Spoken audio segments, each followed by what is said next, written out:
ভালো মোটা তাজা দেখে কোরবানি করা এগুলো সবচেয়ে উত্তম। কারণ কিয়ামতের দিন এই কোরবানি তার জন্য জান্নাতে নেওয়ার জন্য সহায়তা হবে।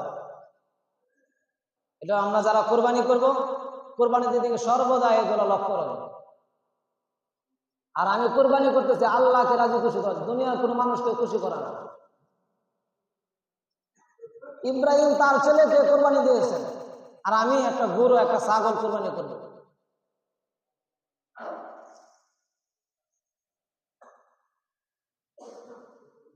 এই জন্য আল্লাহ পাক রব্বুল আলামিন ইব্রাহিমের মাধ্যমে, আমাদের আদি পিতা হলো ইব্রাহিম আলাইহিস সালাম, ইব্রাহিমের কোরবানি,